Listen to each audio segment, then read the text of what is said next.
بسم الله الرحمن الرحيم الحمد لله رب العالمين الرحمن الرحيم مالك يوم الدين إياك نعبد وإياك نستعين اهدنا الصراط المستقيم صراط الذين أنعمت عليهم غير المغضوب عليهم ولا الضالين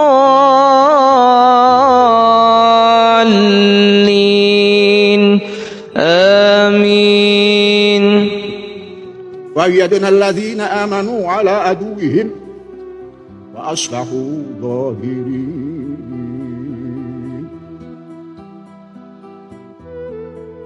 الله أكبر. سمع الله لمن حمده. الله أكبر.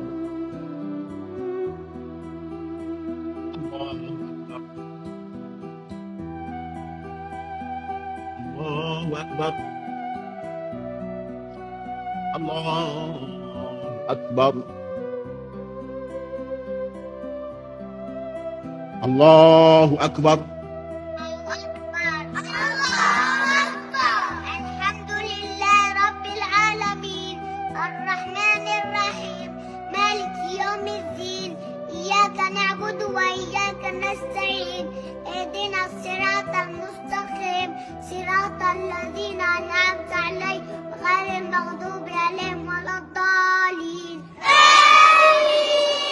ويل لكل همزة لمزة الذي جمع مالا وعدده يحسب أن ماله أخلده كلا لينبذن في الحطمة وما أدراك ما الحطمة نار الله الموقدة التي تطلع على الأفئدة إن عليهم موصدة في عمد ممددة. الله أكبر. الله أكبر. سمع الله لمن حمده. Salat mazhab Bung Karno itu sangat berbeda jelas, bahkan bertolak belakang dengan imam mazhabul arba, imam yang empat, baik itu Imam Maliki, Imam Hanafi, Imam Syafi'i atau Imam Hambali. Saya katakan mazhab Bung Karno itu bukan semata-mata saya mengatakan demikian ikhwafilah, tetapi syekhnya sendiri yang mengatakan bahwa beliau mengikuti mazhab Bung Karno sebagaimana dalam video ini. Saya ingat karena ditanya orang, ini mazhab apa? Katanya yang begini-begini nih. Saya karena mengagumi orang yang pandangannya luar biasa dalam bidang-bidang ini, saya bilang, mazhabku adalah Bung Karno. Bung Karno mazhabnya. Ahmad Soekarno. Karena dalam tulisannya itu nggak pakai Bung, Ahmad Soekarno. Loh, ngedar lagi. Orang-orang mazhab Syafi'i, kok sampean mazhab Soekarno itu gimana? Ngedar lagi. Orang-orang mazhab Syafi'i, kok sampean mazhab Soekarno itu gimana? Kalau imam mazhabul arba, baik Imam Maliki, Hanafi, Syafi'i dan Hambali tentunya mengikuti apa yang dicontohkan oleh Nabi Shallallahu Alaihi Wasallam. Jadi tidak ada yang bertentangan ikhwafilah. Tetapi mohon maaf ketika kita berbicara mazhab Bung Karno ini, justru apa yang kita lihat sekarang ini ikhwafilah sangat bertolak belakang. Kenapa? Coba kita lihat ikhwafilah, ketika seorang imam kemudian di belakangnya ada Saidul Imam atau pembantu imam dua orang, laki-laki dua di samping kiri dan di samping kanan itu ikhwafilah. Lalu kemudian di belakang imam ada perempuan, dan tidak semua perempuan yang bisa masuk ke saf depan, hanya wanita tertentu ikhwafilah. Lalu kemudian di belakang imam ada seorang non-muslim.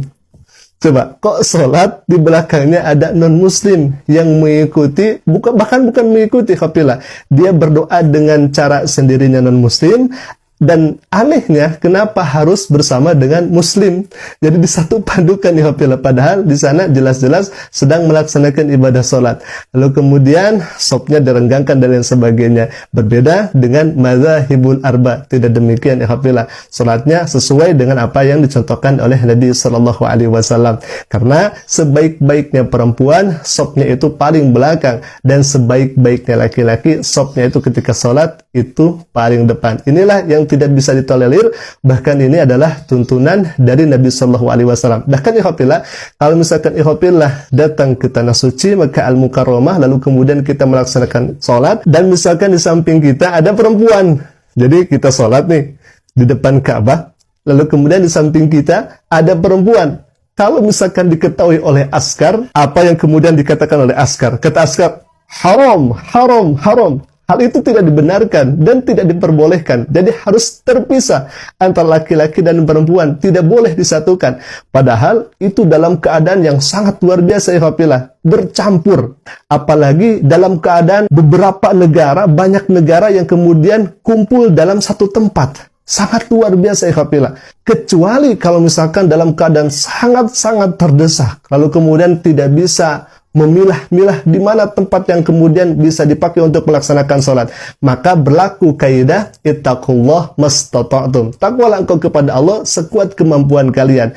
Tetapi dalam keadaan madarat seperti itu juga, ikhwafillah, dalam keadaan yang sangat luar biasa padatnya seperti itu, ketika sholat, maka askar itu mengatakan haram makhluk itu, haram bercampur antara laki-laki dan perempuan. Tetap saja harus dipisah, ikhwafillah. Apalagi kalau misalkan melihat di pesantren tersebut, ikhwafillah, yang viral-viral ini, yang kemudian laki-laki dan perempuan itu dicampur. Padahal tempat yang lainnya kan masih luas, tempat yang lainnya masih ada untuk melaksanakan ibadah salat. Maka dari itu kami meminta dalil. Dalil mana yang membolehkan di depannya ada imam, lalu kemudian di belakangnya ada non-muslim yang kemudian tidak mengikuti sholat, tetapi dia berdoa dengan caranya. Dalil mana yang membolehkan demikian? Dalil mana yang membolehkan antara laki-laki dan perempuan itu dimakhluk atau dicampur? Dalil mana yang bolehkan demikian? Kami selalu meminta kepada MUI, Depag, Menak, kalau misalkan tidak ada dalilnya, lalu kemudian ini sudah menjadi viral, ikhwafillah, harus diluruskan. Jangan malah silaturahmi ngangguk-ngangguk saja. Jangan silaturahmi malah ittifaq, setuju saja.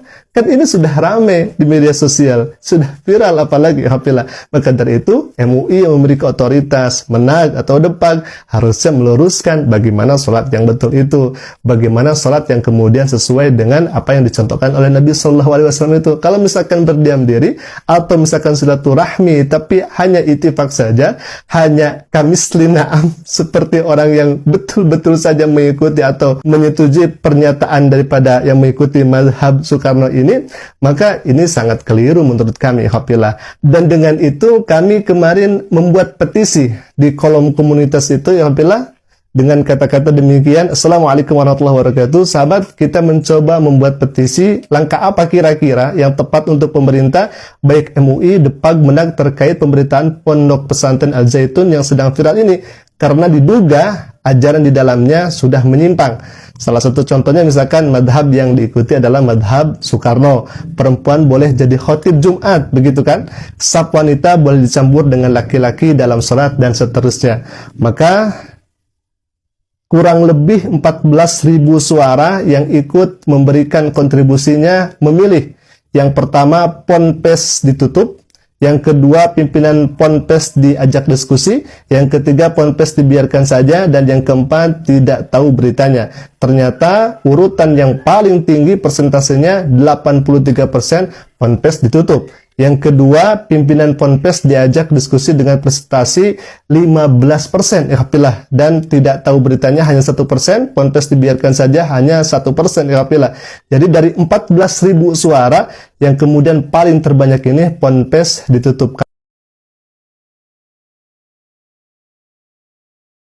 Ikhwafillah, mungkin itu saja dulu yang bisa kami sampaikan. Semoga hal ini ada manfaatnya, khususnya agar kita lebih hati-hati dalam mengikuti kajian atau mengikuti ajaran-ajaran yang kemudian kita berdoa kepada Allah Subhanahu wa taala, semoga kita masuk ke dalam agama yang kemudian Allah ridhoi dan mengikuti sunnah-sunnah Nabi SAW tanpa menyelisihinya, sehingga mudah-mudahan kita termasuk orang-orang yang dicintai oleh Nabi SAW. Amin ya Allah ya Rabbal Alamin. Alhamdulillah, mungkin itu yang bisa kami sampaikan. Aku qauli hadza, Assalamualaikum warahmatullahi wabarakatuh.